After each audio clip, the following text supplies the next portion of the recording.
Hello, my name is Rafaela Daniar, and today I will be highlighting about how to fight against the devil, or otherwise known as adolescent substance abuse usage, here in middle and high school public schools located in Alachua County, Florida. So the first factor that we're going to be highlighting that can be a potential influence to adolescent substance disorder is socioeconomic status.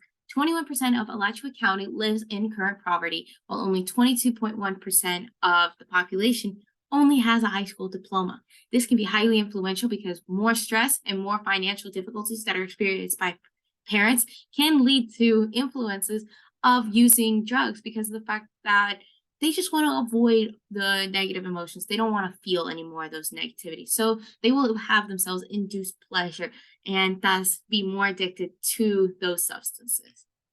The second one is exposure.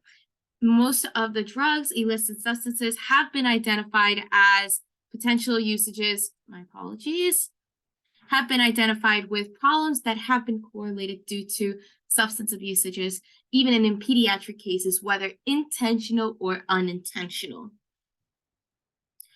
When it comes to the social and physical environment, on the left, you see a table here. This is my own data that I have researched using Google Maps within a 2.5-mile radius of each and every public school here in Alachua County, and how far away smoke shops are from them. This may not seem as much, but this is only taking into consideration how they obtain tobacco and nicotinic products or through the exposure of it. We didn't even take into consideration liquor stores or gas stations, supermarkets, or many more other situations as well.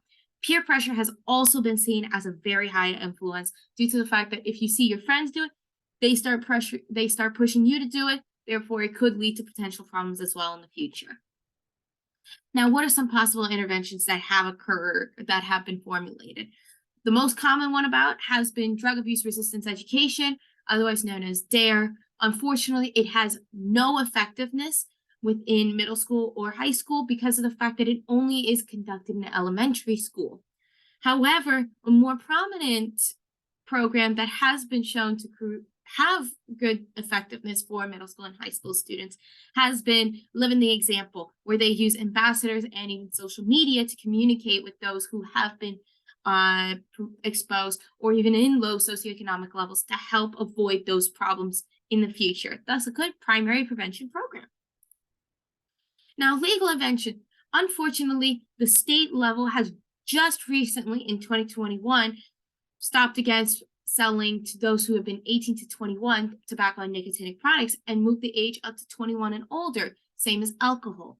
But companies are still in defense and do not have to be tried if they can identify the fact that they thought that an individual was 21 and older due to the identification. If that clause was removed, it could lead to better help when it comes to combating against adolescent substance abuse usage and their obtainment of it as well. So my discussion question for today is, what factors in the interventions could become potential limitations to adolescents who are diagnosed with substance abuse disorder, or even within the healthcare system as well? Thank you very much, and I hope you all have a great rest of your day. If you have any more questions or wanted to read more about adolescent substance abuse usage or what has been found, here are my references. And this is the second set of them.